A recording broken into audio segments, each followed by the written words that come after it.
오늘 중요한 집회가 서울에서 있습니다. 아시는 대로 학생인권조례, 더 말할 필요도 없이 악한 법인데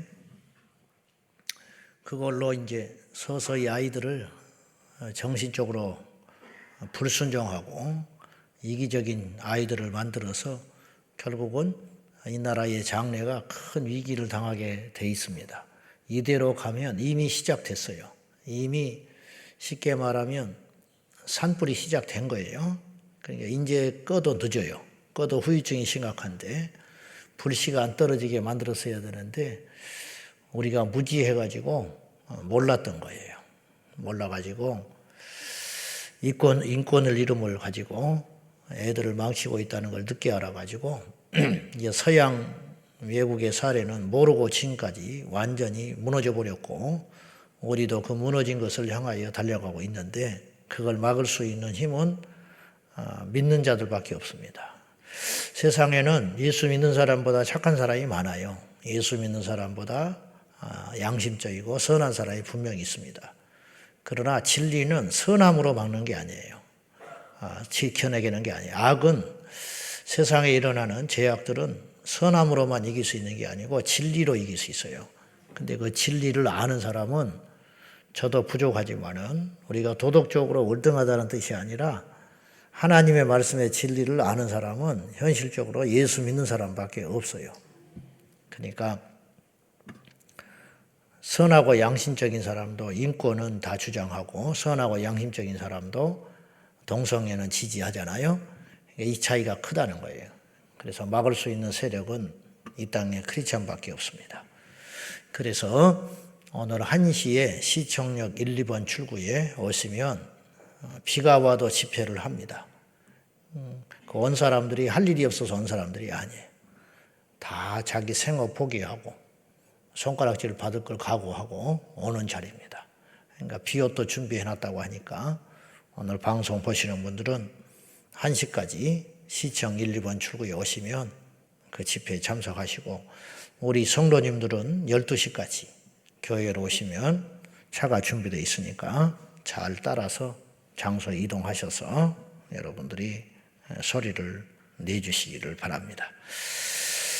민수기 32장에는 이제 이스라엘에게 또 어떤 분열을 일으킬 수 있을 만한 사건이 나와요. 마치 초대교회 한참 성령 받고 전도하고 불같이 일어나다가 구제하는 일로 서로 다툼이 일어난 것처럼 항상 호사다마라 좋은 일에는 또 문제가 따라옵니다. 그런데 이스라엘 백성들 중에 두 지파 반이 루벤 그리고 갓 그리고 므낫세의 절반 이게 왜 절반이 따라 나섰는지까지는 안 나왔는데 자기들도 의견이 일치가 안 된 거죠. 이 두 지파 절반이 두 지파하고 므낫세 2분의 1 지파가 우리는 가나안 땅에 못 들어가겠다 이렇게 이야기를 한 거예요. 모세에게. 이게 청천벽력과 같은 소리예요. 그러니까 모세가 하는 말이 옛날에 가데스 바네아에서 너희 조상들이 12정탐꾼을 보냈더니 10명이 믿음 없는 발언을 했다. 그래가지고 우리가 엄청나게 낙심하고 그 뒤로 40년 방황이 시작된 거야. 근데 그 짓을 너희들이 똑같이 또 하려고 그러는구나. 너희들이 지금 이 중요한 시점에 가나안을 목전에 앞두고 있는데 지금 시간이 거의 40년 막바지에 와 있어요. 이제 가나안 땅에 들어가려고 하는데 너네들이 못 간다고 하면 다른 지파들이 얼마나 낙심하겠냐. 그 죄를 또 반복하려고 하냐. 이렇게 또 반토막을 내려고 그러냐. 이제 모세가 그런 거예요. 근데 이게 모순이 이렇게 이 두 지파 반이 모세에게 청할 수밖에 없는 이유가 있는데 그게 너무 번성했기 때문이에요. 자, 1절 한번 봐요. 1절 다 같이 시작. 루벤 자손과 갓 자손은 심히 많은 가축대를 가졌더라. 그들이 야셀 땅과 길르앗 땅을 본즉 그곳은 목축할 만한 장소인지라. 이제 루벤 갓 자손 처음에 두 번에 두 족속이 시작하다가 나중에 므낫세 절반이 붙는 것인데 이 사람들이 왜 가나안 땅에 들어갈 필요를 못 느꼈냐면 너무 부유해져 버린 거예요. 가나안 땅에 가자고 한 이유가 약속의 땅이기도 하지만 하나님 명령이기도 하지만 그곳에 가면 기름지고 젖과 꿀이 흐르는 땅이라고 하니까 동경이 돼서 가려고 하는 거예요. 근데 갈 필요가 없게 돼버린 거예요. 왜? 이미 부자가 돼버렸어. 이미 이곳에도 충분히 기름지고 젖과 꿀이 흐르는 땅의 부유함을 경험하고 있는데 뭐하러 가서 성가시게 가서 싸우고 힘든 일을 하겠냐. 이제 이런 이야기들이 솔솔솔 나오게 된 거죠. 이들이 복을 받은 이유는 뭘까? 하나님의 복인데 두 가지예요. 현실적으로. 첫째는 전쟁에서 엄청난 승리를 이뤘어요. 어제 우리가 31장에서 봤다시피 미디안 족속들과 싸워가지고 얼마나 큰 승리를 이뤘냐면 이스라엘은 손실이 하나도 없었다. 그리고 양만 30만 마리, 소는 3만 마리 이런 식으로 지금도 어마어마한 숫자라고 그랬어요. 그 당시 경제 규모로 얼마나 엄청난 노획물을 얻게 됐냐 이 말이에요. 근데 그때만 그랬겠어요? 크고 작은 전쟁에서 연전연승한 거예요. 연전연승하면서 이스라엘 백성들이 광야에서 가난해지기는커녕 너무 부유하게 돼버린 거예요. 어마어마하게 부유하게 된 거지. 그래서 전쟁에서 승리해서 부유하게 되고 두 번째는 손실을 하나님이 없게 하신 거예요. 아무리 버려드려도 하나님이 막아주지 않고 지켜주지 않으면 안 되는 거예요. 근데 이스라엘의 가축들은 죽지도 않고 전염병이 돌지도 않고 새끼들도 잘 낳고 또 광야에서 도대체 뭘 먹고 자랐는지 이들이 죽지 아니하고 계속 불려나간 거지요. 너무 재산이 많아지니까 이게 들어갈 수가 없다 이거지. 이게 하나님이 주신 복이잖아요. 그렇죠? 우리가 지금 먼 시간이 흘러서 객관적으로 보니까 이게 하나님의 덕으로 이렇게 이들이 복을 받은 거 아니에요. 이건 자명한 사실인데 물론 이들도 이제 하나님 말씀으로 잘 양육을 받았기 때문에 만나 세대는 성숙해져서 어느 정도 알겠지만 그래서 지금 불평들이 없어지잖아요. 이거 알고 계세요? 민수기 초반하고 후반으로 오면서 달라진 것이 있다는 게 알죠. 불평이 없어지고 순종의 사람들로 변화되는 거예요. 왜 그런지 알아요? 불평하는 사람들은 광야에서 다 죽었어요. 원망하고 불평하던 시대 20세 이상의 사람들과 그 윗세대는 다 죽어버린 거예요. 그러니까 지금 광야에 지금 막바지 가나안 땅 들어가기 직전 요단강 동편 건너편에는 지금 누구만 모여 있냐면 광야에서 태어난 20세 이하의 손들과 그 다음에 그러니까 20살 이하의 아이들과 그 다음에 20세 이하의 애굽에서 나온 10대 소년들 있잖아요. 그들이 이제 3, 40대가 된 거예요. 30대, 40대 됐잖아요. 그 세대만 남아있는 거야. 그러니까 쉽게 말하면 60세 이상은 없어. 60세 이상은 누구만 남았어요? 3명만 남은 거예요. 모세, 여호수아, 갈렙. 그죠? 이 3명만 남았는데 그 중에 하나는 죽음을 예약해 놓은 상태. 그러니까 여호수아와 갈렙만 60세 이상이고 나머지는 다 이하. 그래서 이제 이들만 데리고 그러니까 이제 60세에서 100살 이 정도의 나이는 거의 없는 거예요, 사람들이. 거의. 그러니까 강성해질 수밖에 없지. 거기다가 말씀으로 신사적으로 훈련받았지.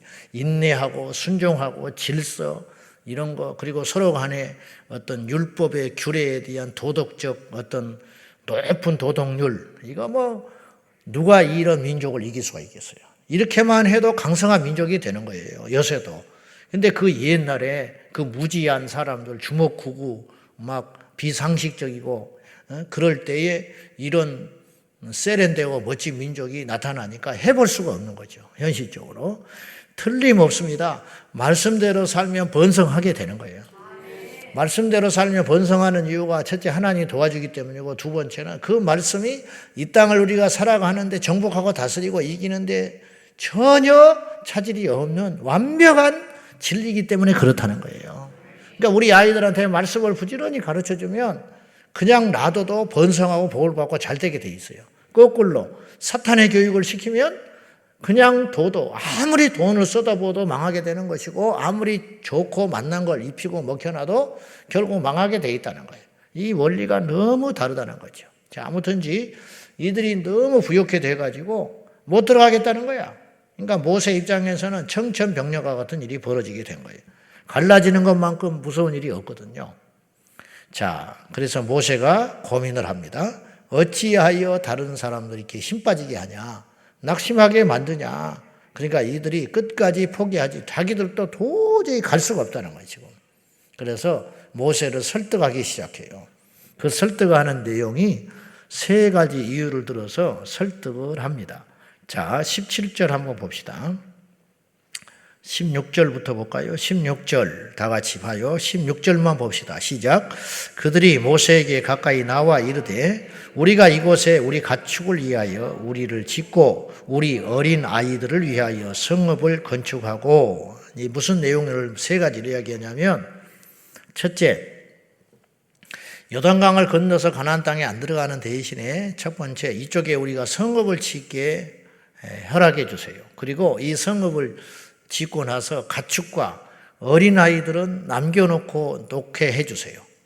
이들은 노약자니까 아녀자들과 아이들과 가축은 이동하면 손실이 나니까 그냥 여기에 머물게 해주세요. 성읍을 건축하고, 그 다음에 두 번째, 이제 쭉 이어보면 여러분이 나중에 읽어보시면 두 번째 제안을 해요. 그게 뭐냐? 우리가 장정들이 여기에 있지 아니하고 가나안 땅에 들어가서 전쟁을 할 때라면 우리는 건너가겠습니다. 우리 장정들은 싸울 수 있는 20세 이상의 남자들은 요단강을 건너가서 가나안 땅에 같이 합류해서 싸울 테니까 걱정하지 마세요. 세 번째, 그 대신 전쟁이 다 승리하고 끝나게 되면 우리는 이쪽에서 이미 기업을 받을 것이기 때문에 가나안 땅에 가서는 욕심 부리지 않고 기업을 받지 않겠습니다. 상당히 설득력 있는 이야기를 한 거예요. 그런 제안을 딱 하니까 모세가 허락을 하게 됩니다. 그렇게 해라.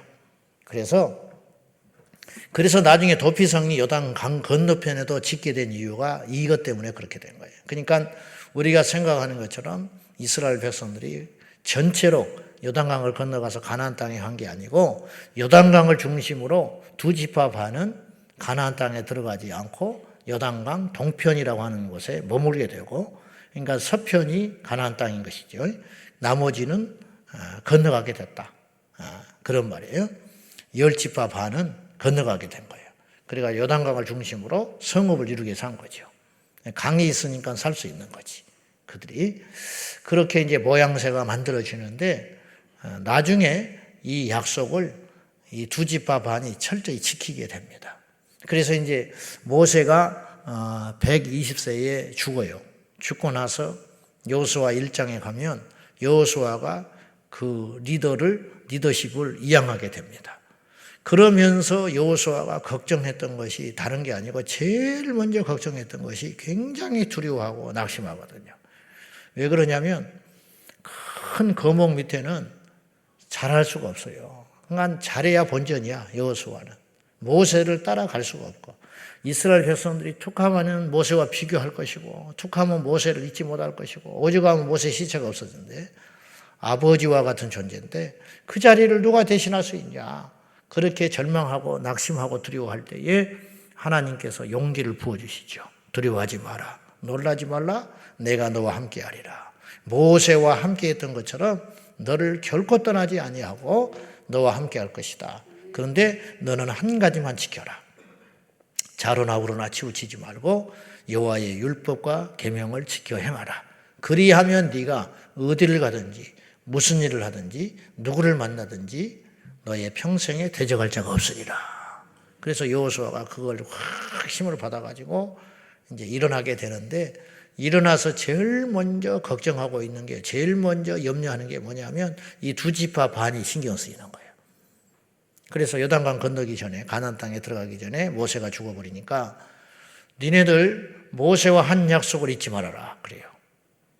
니네들 이곳에 성읍 지었지만은 이곳에 머물지 않고 가나안 땅에 들어가서 우리와 함께 싸운다고 했던 걸 잊지 말아라. 그랬더니 두 지파 반이 여호수아에게 힘을 확 실어줍니다. 걱정하지 마시오. 우리가 앞장서서 싸우겠습니다. 멋진 거죠. 그 약속을 다 기억하고 있다가 자기들이 손해볼 일이죠. 사실은 자기들은 가나안 땅에 안 들어가도 된다니까. 꼭 굳이 들어갈 이유가 없어요. 땅을 얻을 수도 없고 가서 가봤자 피밖에 흘리지 않는 것인데 이 두 지파 반이 약속을 지키겠다고 딱 선언하니까 이스라엘 백성들의 대열이 흐트러지지 아니하고 확 하나가 됐다는 거예요. 이게 얼마나 멋지고 대단한 일이냐. 이게 나라도 그래야 되고 교회 공동체도 역시 마찬가지. 이 민수기 32장을 통해서 우리가 깨달을 수 있는 것이 하나 있습니다. 그건 뭐냐? 때로는 풍요가 우리와 하나님의 사이를 갈라놓을 수 있다는 거예요. 사실은 이들은 이제 잘 고비를 넘었지만 이게 굉장히 영적으로 보면 사탄의 시험을 받은 거예요. 부유하지 않았으면 이런 홍역을 치를 이유가 없어요. 그냥 가면 되는 건데 너무 부유해 놓으니까 이게 이들이 성숙해서 넘어간 거지. 이들이 만약에 애굽에서 막 나온 상태였다면 분명히 문제 생겨요. 이들을 다 죽어버리고 막 또 서로 간에 싸우고 피비린내 나는 홍역을 치른 다음에 또 엄청난 많은 사람들이 죽고 난 다음에 하나님이 개입해가지고 또 누구를 한번 심판하고 또 뭐 전염병으로 한번 때려버리고 난 다음에서야 그때서야 회개하고 어쩌고 정신 차리고 나면 이제 잘못했다고 가겠다고 이렇게 나왔을 거라고. 그들이 갖고 있는 재물 다 쳐버리고, 그죠? 이런 시나리오가 될 건데 초창기였으면 그랬을 거야 분명히. 근데 이들이 다행히 말씀으로 훈련을 받았기 때문이지만은 이들이 부요해진 것 때문에 역설적으로 가나안 땅에 못 들어가는 일이 생겼다. 잠언서 30장에 보면 아굴이 이런 기도를 합니다. 내 평생에 두 가지의 기도를 할 텐데 하나님 꼭 좀 들어주세요. 첫째는 내 입에서 헛된 것과 거짓말을 멀리하게 해주세요. 두 번째는 유명한 기도를 하지요. 하나님 나로 가난하게도 마시고 부욕해도 마르게 해주세요. 그 이유가 있습니다. 가난하면 하나님 영광을 가릴 것 같고 부유하게 되면 내가 교만해서 하나님을 떠날까 싶어요. 그러니까 적당히 좀 해주세요. 이렇게 이게 굉장히 깊은 기도고 제가 볼 때 아굴이 어째서 이런 기도를 했을까? 경험자이지 않은가? 넘어졌다 자빠졌다 일어났다 하면서 너무 잘 돼도 안 돼. 가난해도 안 돼.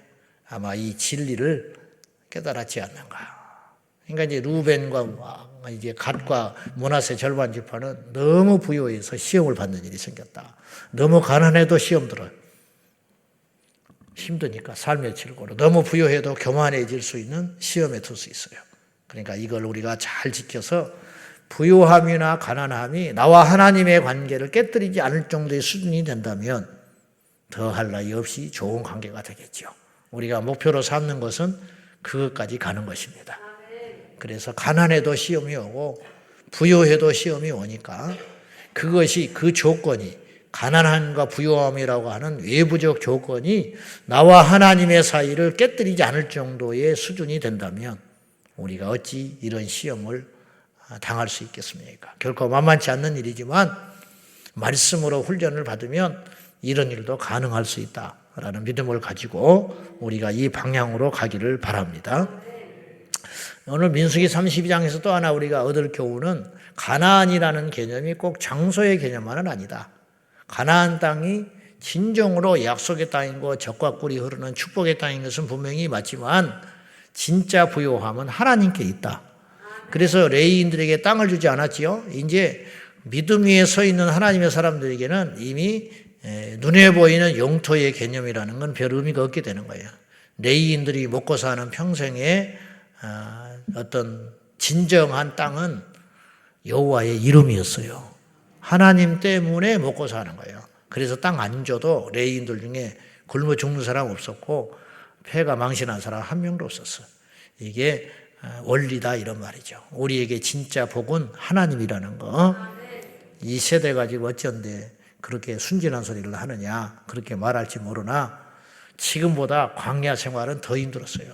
그 옛날 광야에서도 이스라엘 백성들이 넉넉히 살고 부요하여졌고 부족함 없이 살았다는 것이 오늘 우리에게 무엇을 말하는지 우리가 잘 알고 들려오는 소식마다 중국이 지금 뭐 난리가 난다, 어렵다, 곳곳에 기후재난, 경제가 곤두박질한다.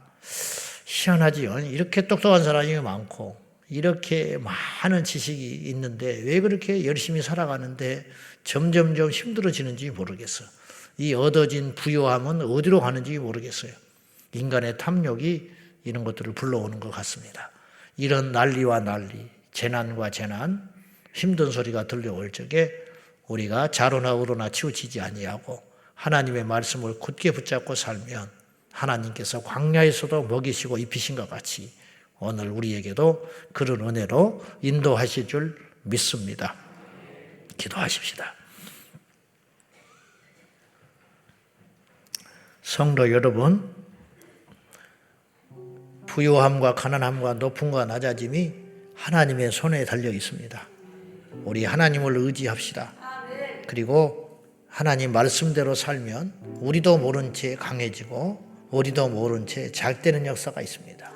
말씀을 따라 사는데 왜 못되겠습니까? 그러나 하나님을 떠난 행위와 노력들은 아무런 의미가 없다는 것을 성경과 역사에서 증명합니다.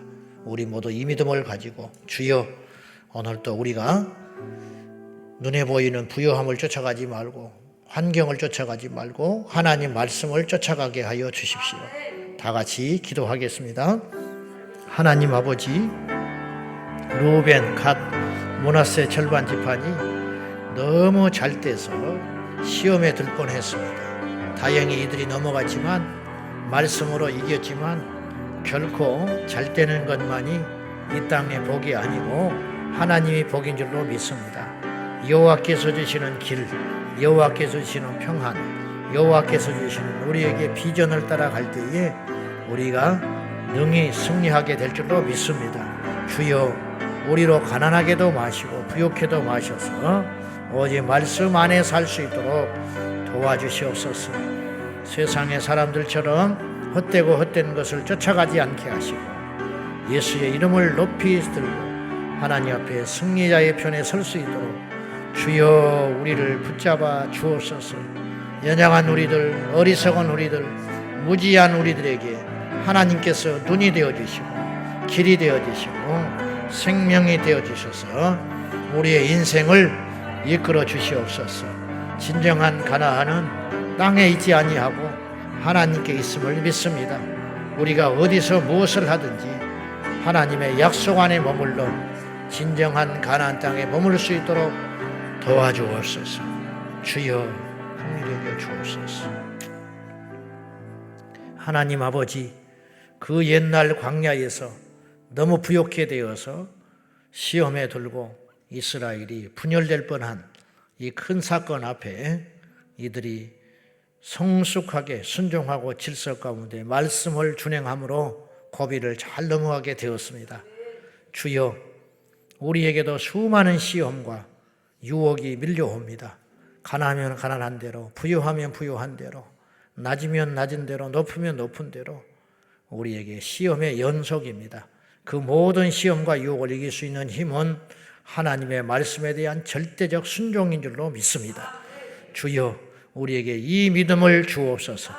알고 보니 어리석은 자가, 무지한 자가, 순진한 자가 말씀에 순종하는 것이 아니고 진정으로 지혜로운 자가, 뭘 아는 자가 말씀에 순종하는 자임을 깨닫게 됐습니다.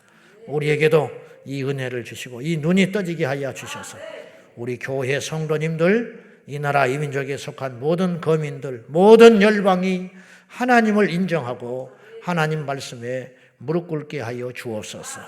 예수님의 이름으로 간절히 기도하옵나이다. 아멘. 주여, 주여, 주여. 오늘도 살아계신 하나님 아버지, 때로는 잘됨이 부요한 우리를 망치게 할 수도 있음을 깨닫습니다. 주여, 잘되든지 못되든지 부유하든지 가난하든지 하나님을 붙잡고 승리하는 우리 모두가 되기를